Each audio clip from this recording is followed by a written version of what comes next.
Okay, 2x minus 3z is, and then negative 4 minus 12, so negative 16. Okay, cool. So we've got a new equation that we didn't have before. We combined two of these. We got this new piece of information that only talks about x and z, right? So we've reduced it to two things we don't know. Now what?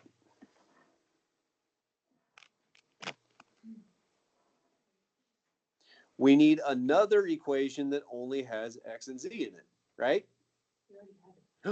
But we already have one. This is another one of those, like, stuff's missing, it looks weird, like, fight the urge to panic, right? Because it's actually a little more friendly for us. We've already got another equation that only has x and z. So I take this, and I take this.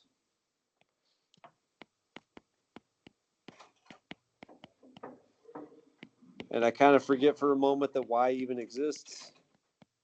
And I just take this smaller 2x2 system and work on solving that. So again, I can, basically forget about all this stuff for the moment and just concentrate on this. 2x minus z, 2x minus 3z.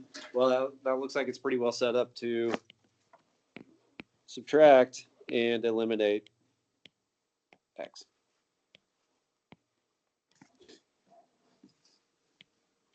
Two x minus 2x is 0.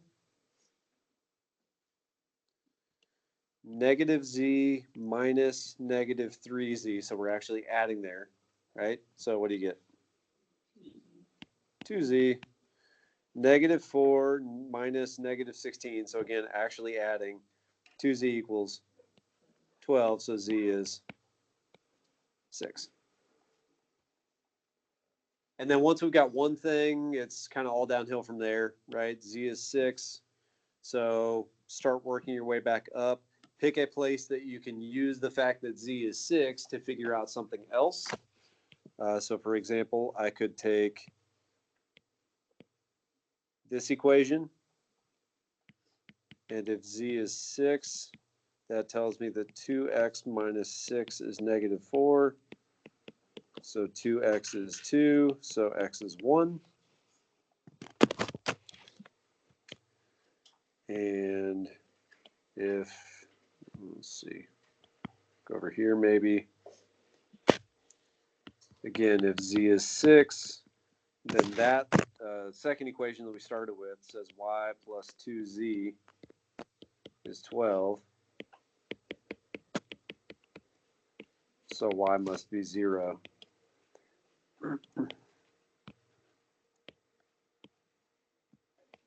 And then our solution, which is an ordered triple, is 1, 0, 6.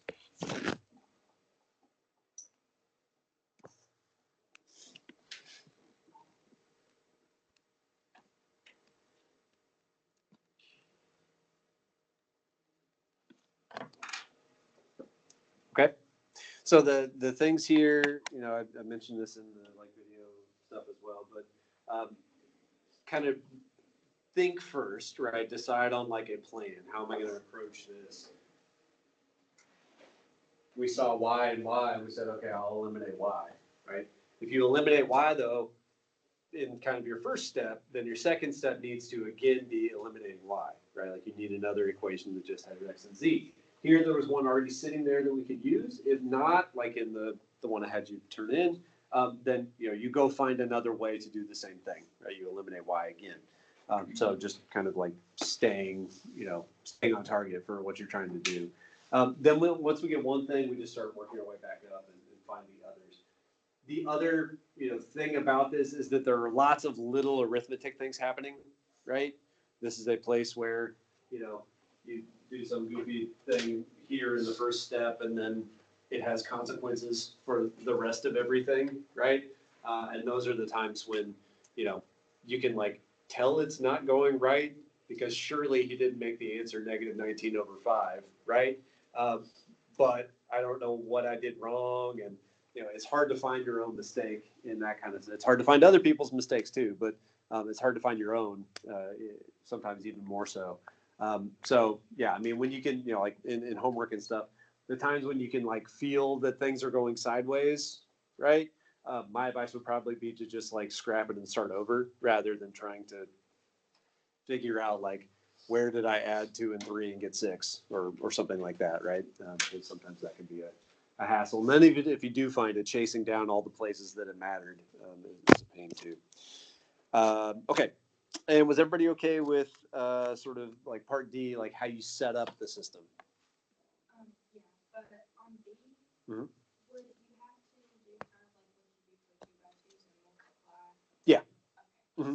Yeah. So like what jumps out at me and B Yeah. is that first, right? So I eliminate Y, but then you need to eliminate Y again using some other combination. And so since those don't line up, multiply one of them so that they do. Yep. Okay, cool. All right, good. Well, as you can imagine, um, so you've seen what 2 by 2s look like. You've seen now what 3 by 3s look like. As the number of equations and the number of variables increases, the amount of work required, basically grows exponentially, right? Because the number of, this one was not so bad, but like the one you do 2 substitutions to set up, or eliminations or whatever, to set up another one to get those 3 equations. If you had 4 equations and 4 unknowns and wanted to do it by hand, then you'd have like 3 initial things to get to the 2, to get to the 1, to start being able to kind of work your way back up, right? So they get really messy really fast and turn into kind of a whole big thing to do by hand. So we don't do it by hand, right? And this kind of thing is actually a big part of why people invented computers in the first place, was to deal with this kind of stuff. Some of the places that these ideas like come up in real life end up being very large systems with lots and lots of equations and lots of variables, right? So for an example, things like predicting like student success, right? There are a whole bunch of data points about you, right? Your age and high school GPA and gender and ethnicity and socioeconomic status and standardized test scores and high school GPA and like all this stuff, right? Times 4,000 students or whatever, right? That's a huge body of information, but the way that you sort of comb through and analyze that is pretty much what we're doing here, right? It's not quite exactly the same, but it's pretty much the same idea. So of course nobody does this by hand, right? We feed it into a computer and we, click some things and the computer tells us like what we want to know, right? Well, the math of doing that relies on a thing called a matrix. Matrix is singular, matrices is the plural because it's a Greek word. Um, this is a rectangular array of numbers.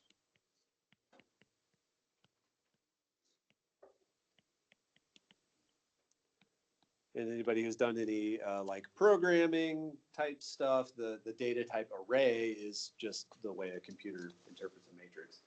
So here are some examples. This is a matrix. The way we're going to write them is with a big set of like brackets like that.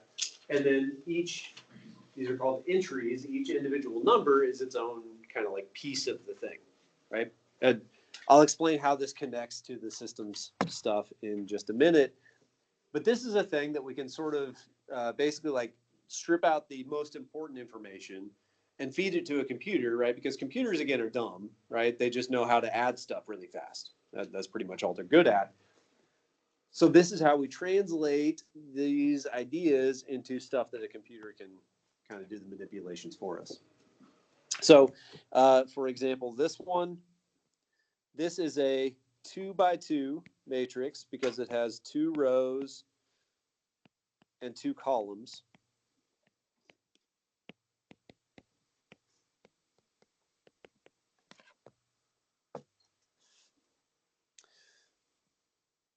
This other one then would be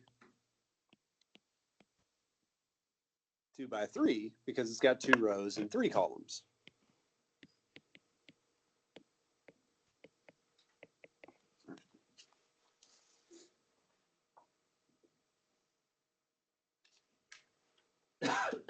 Okay, so first, just a little tiny bit of how we work with matrices.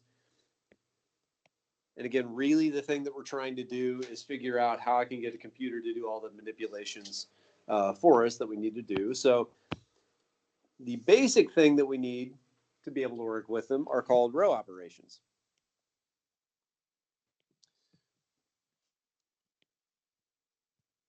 Basic row operations are add or subtract two rows,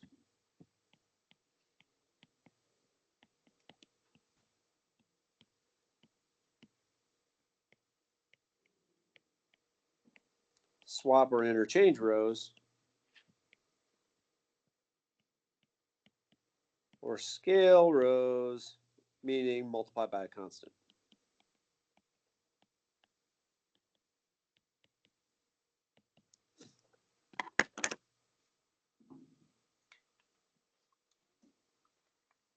So we can take two rows and add or subtract them together to get a new thing. We can just swap where they are, and it doesn't change anything important about the matrix. Or we can take a row and scale all the way across, like I can multiply this whole row by 5 and get 5, 0, 15. And again, that wouldn't change anything important about how the matrix works. Okay? Now, those three things sound a whole lot, if you think about it, like what we've been using to solve systems by elimination, right? We take two equations and we add them together, or we subtract them, or we multiply one of them all the way across by 5 so the coefficients line up better. The swapping thing we haven't talked about as much because it didn't matter which order they were in, but at no point has it mattered which one was the top equation and which one was the bottom one, right? We could have swapped them and it wouldn't have changed anything. So these row operations are fundamentally just the things that we've been doing, right? And the idea is that as long as I sort of stay within the given matrix, and I can do these things without changing anything important. So here's how a row operation works. The notation we're going to use looks like this. This says that R1 becomes R2 plus R1, or basically like replace row 1 with this.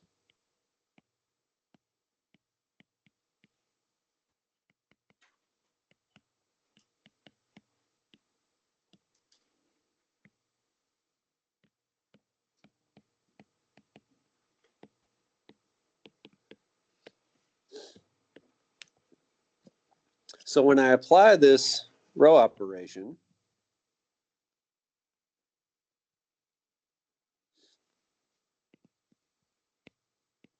R2 plus R1, I'm replacing the first row. I'm not changing the second row at all. It's going to, stay the same. First row is going to change though. And the way it's going to change is that I'm going to add row 2 to row 1 in the columns, right, in the corresponding spots. In the same way that you combine so where stuff is pretty much like terms with the system stuff. So the things in the first column, they go together. The things in the second column, they go together. We just keep track of what stuff is by where it is, okay? So adding row 2 and row 1 would look like 1 plus 3 then for the first entry. So 1 plus 3, so this is 4. Me maybe just off to the side here. I'll write row 2 is 1, 2. Row 1 is 3 and 1. And what we're doing is adding them together. So you add those and you add those and you get 4 and 3. So this matrix then under this transformation becomes this thing. That's what you get when you apply that transformation to this matrix. I take row 2, I take row 1, I add the corresponding entries together, and then this is the new row 1. That's how I update it.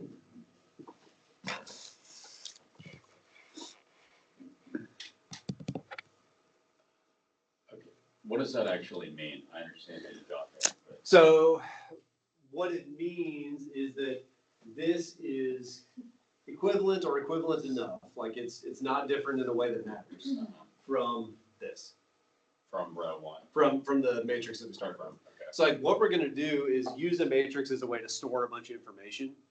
And what these row operations let us do is rearrange or sort of reorder that in ways that will make more sense in a minute when we talk about like where we go with this.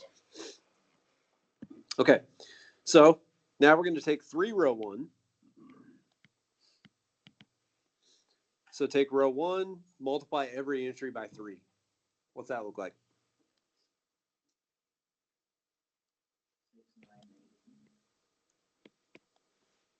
And then row 2. And we're going to subtract.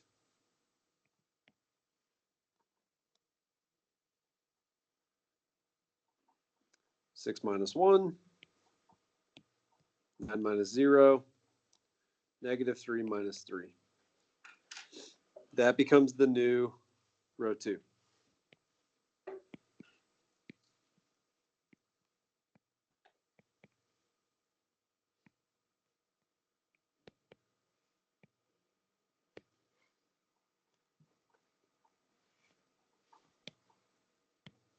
Again, this is me doing like scratch work.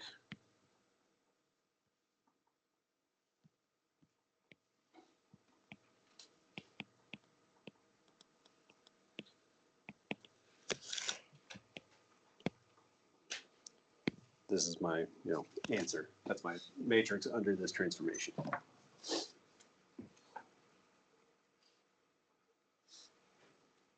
Okay, now to answer the like why question, right? Or why do we care about this? Why are we doing this? If the way we use row operations is by working within the columns and sort of preserving what things are by where they are, then if I take a system of equations like this, where everything in this first position, those are the x terms, right? So they go together. They're the same kind of thing. And everything in this second position, those are the y terms, and they go together. And everything in the third position there, those are the other side of the equation or whatever, right? They're the same kind of thing. They go together. We can represent this then. We can store the important parts of this information. If I know that these are both x's, then I don't really care anymore that it's x specifically. I start looking at the fact that there are 2 of them here and 3 of them here and start thinking about, what would I do to combine those then, right? So we represent this with what we call an augmented matrix. This is 2 equations, so our matrix is going to have 2 rows. And there are 3 things here, so it's going to have 3 columns. So we set up a 2 by 3 matrix by just peeling all the coefficients away. So 2, 3, 1, 2, 5, 7. The augmented part, we just write that with like a little dividing line like there. The difference isn't really super important for us right now. Just think of that as sort of going where the equal sign does. So that's the like x column and the y column, and then the like right-hand side basically of the equation.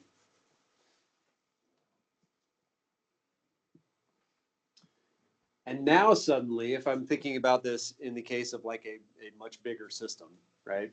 Or even something like this. But if I'm thinking about this as, gee, I'd sure like to be able to do all the manipulation stuff I need to do without having to keep write all these x's and y's and stuff, or better yet, turn it into something that a computer could just run for me like that.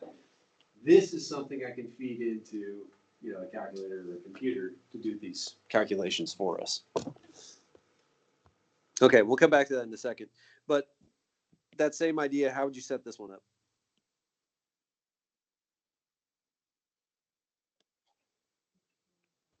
Six. -1. Yeah, it's minus y, so -1. And then 5. And then the second row would be 1, -1, 0. Yeah, okay, cool. So that's how we translate the system into a matrix. Now, what we're going to do is take that and apply some sorcery, but it's not really sorcery, it's really row operations.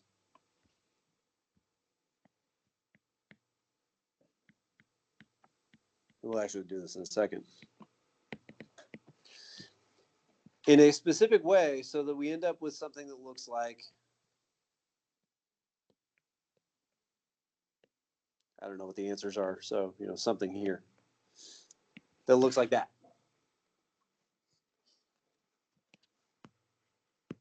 This is called, where we've got ones down this diagonal and zeros everywhere else. This is called reduced row echelon form. And if you look at that and think about what it says, or think about like reversing the first thing that we did here, what would this tell you?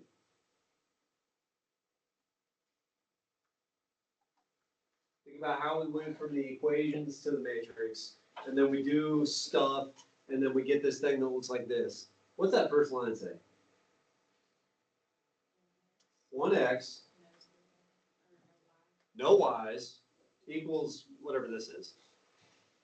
And the second line says no x's, and 1y equals whatever that is. Oh, hey, these then would be the solution, right? That would be the answer to the problem. Okay, so if we can get this down to this reduced row echelon form thing, we're good to go.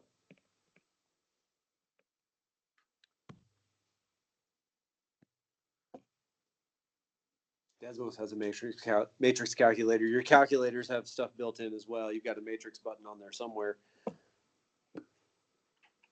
What you want to do is define a new matrix. You want to tell it what dimensions to have. So if you hit the matrix button and then go over to edit, you can do this. We want it to have 2 rows and 3 columns, right? 2 rows and 3 columns, and then edit that matrix to make it match the system that you're dealing with. 2, 1, 5, and 3, 2, 7. And then just enter, store it, back out. Then also in that matrix submenu, if you scroll down a bit, there's a bunch of stuff that we're not going to use, so don't worry about that. But if you scroll down a little bit, you should see a command that says RREF for reduced row echelon form. Hey, that's the thing we just talked about. So I want to take the reduced row echelon form of this matrix I just put in that the calculator has stored as A.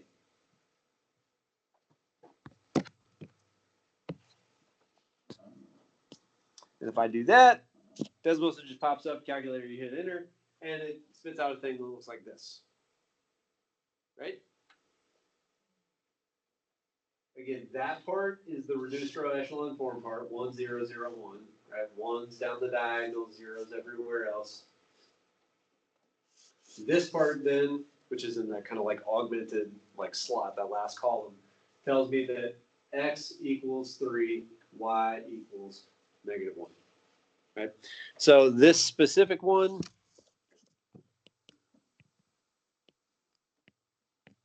reduced to that, which means that our solution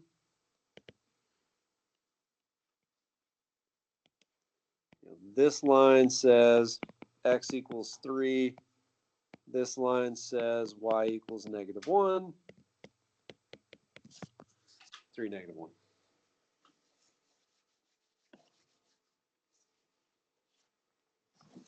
Yes, sorry. Okay, same thing. Okay. Ugh.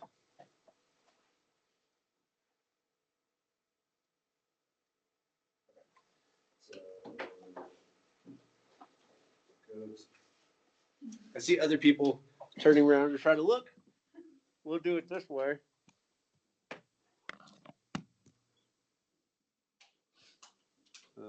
Wait, where's the...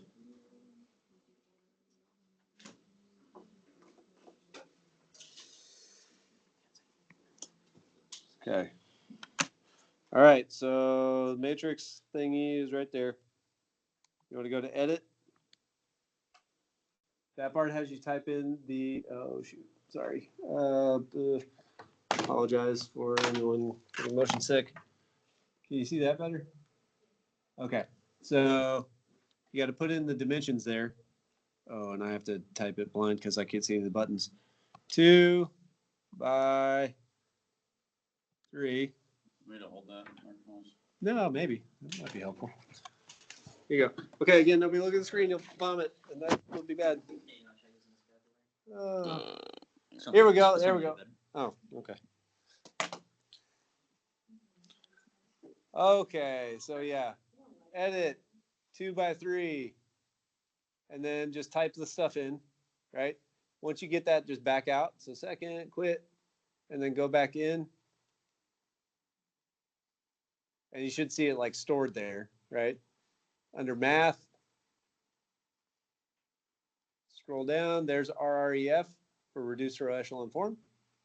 And then one more time in the matrix little menu thingy to do that. And then it's weird because I'm looking at the screen and there's like a delay between me saying with my brain to press the button and the button actually being pressed. Okay, I'll we can do some like tech support stuff, but I'm gonna turn that off before I get there. Thank you. So try this one. Try it if you're still having issues. Okay, so back out. So second, quit, and then go back in.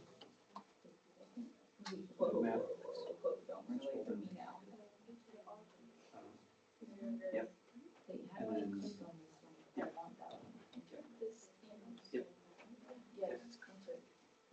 So you're telling me I want to reduce your initial form of the matrix that I put in as A. I'm interested in that. Oh. Yeah. Oh.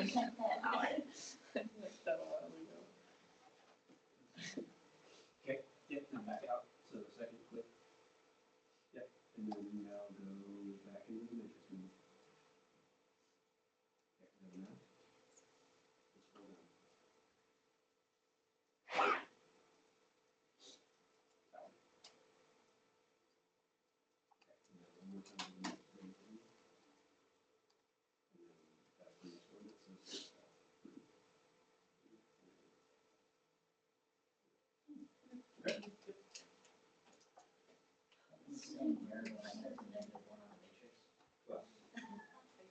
now one more time.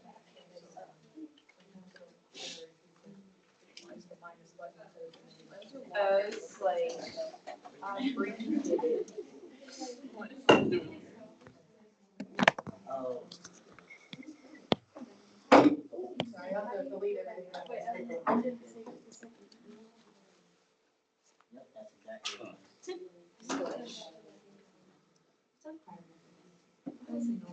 All right, we got it?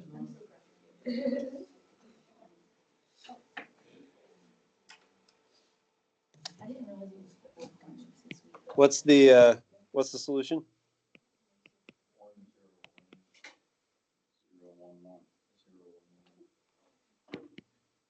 101011, which means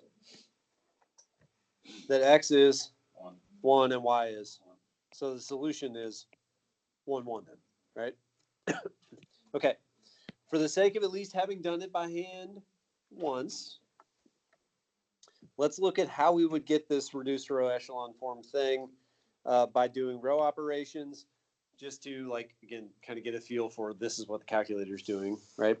Now, generally the way you want to do this is to try to work a column at a time, starting at the left. So the first thing I'm going to try to do is eliminate what's in that position. I want to get a 0 there.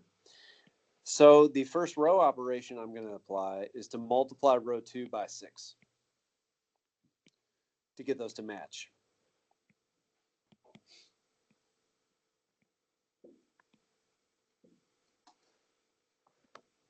And honestly, I would say like maybe don't even worry about trying to like write all this down. Like go look at the recording later if you want to. Look at it in Blackboard. Just try to follow, what's actually happening rather than scrambling to write everything down. So multiply that row by 6.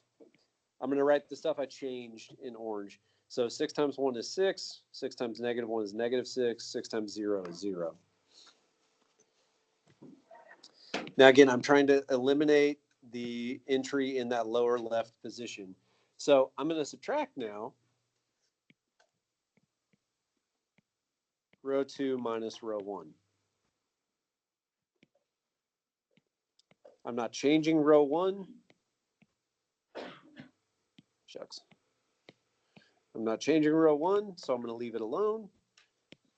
But I'm going to take what's in row 2 and subtract the thing above it. So 6 minus 6, which is 0, and -6 minus -1, which is -5, and 0 minus 5, which is also -5.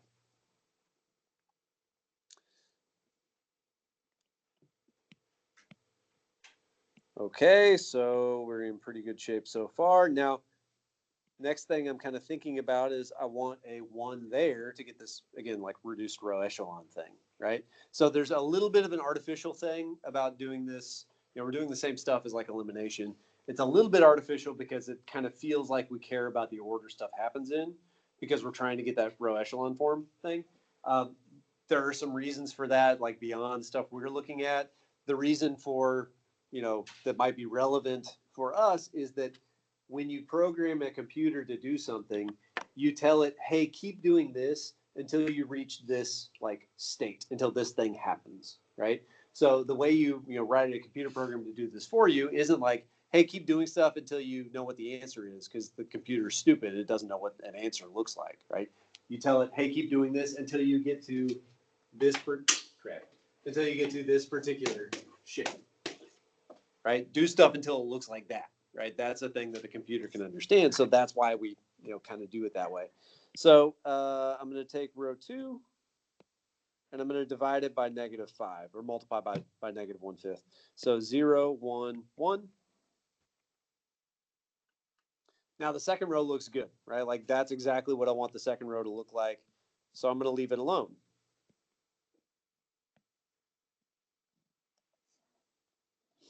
I want to start working on the first row. So I'm going to add them together. Row 1 plus row 2. Because there's a 1 right here and there's a -1 right here. And if I add those together, I get 0. Sorry. Okay. I get 0. There we go. Elsewhere, 1 plus 5 is 6. 6 plus 0 is also 6. And then last thing, I want a 1 instead of a 6 in that upper left. So I'm going to take the first row and divide it by 6. Just 1, 0, 1.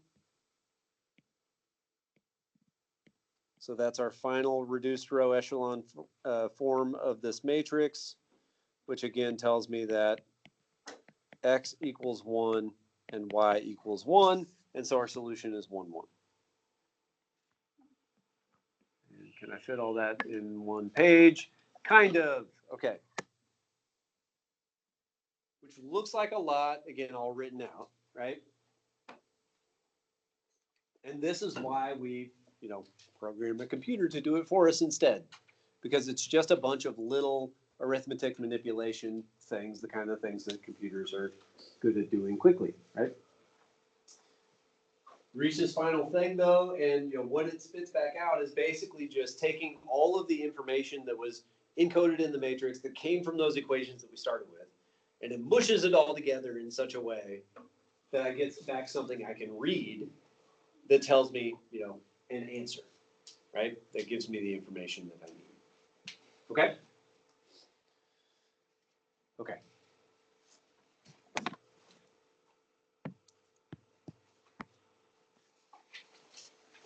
So y'all tell me how we would go about this.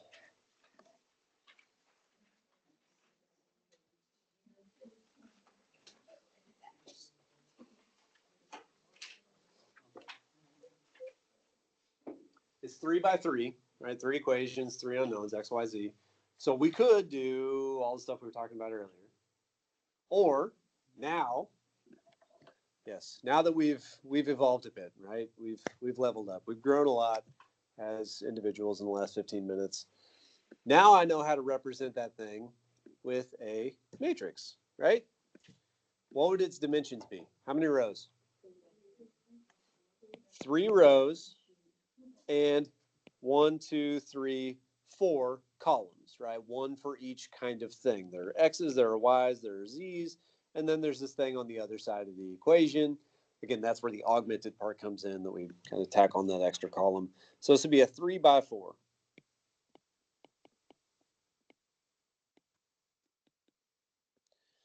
And what would its first row look like?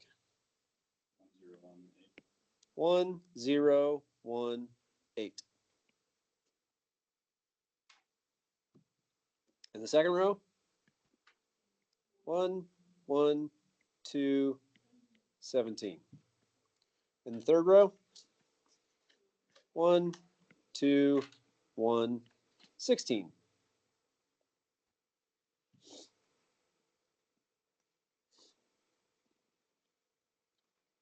Okay. Can I borrow this for a second? Thank you. Is this that one? Oh, no, That's already in there? Okay. Okay, so we put in our 3 by 4. We want to, of course, be very careful to, check things as we're typing them in, right? Because obviously if you enter something wrong, it's not going to do what you want it to.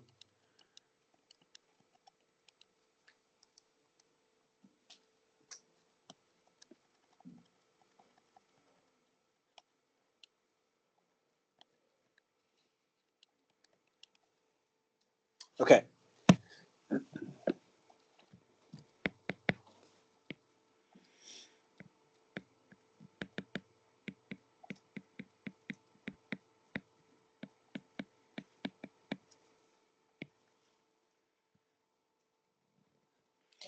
And we do magic calculator stuff.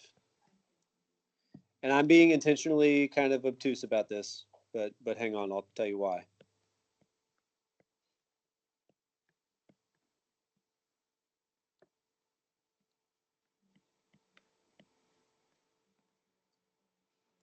Okay. Okay, magic calculator stuff, let it do its thing. Now this, 1's on the diagonal, 0's underneath, but there's this 1 sitting here, right? This is, if you look in your calculator, it's got the RREF or reduced row echelon form, right? This is just row echelon form. This isn't reduced, right? The process is called Gauss-Jordan elimination. It's a whole thing, but this is the row echelon form. It's not reduced all the way. But if you look at it, we can still get where we need to go, right? Because read these equations, read those back off as equations.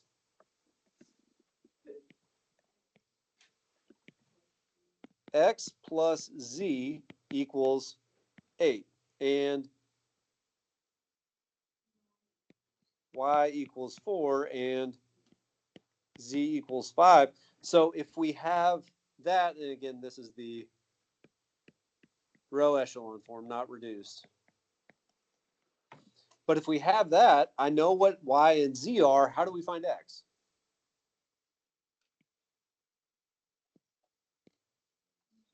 Just do a simple, real quick little baby substitution, right? X plus 5 in place of Z equals 8, so X must be 3. So what's the solution then? 3, 4, 5.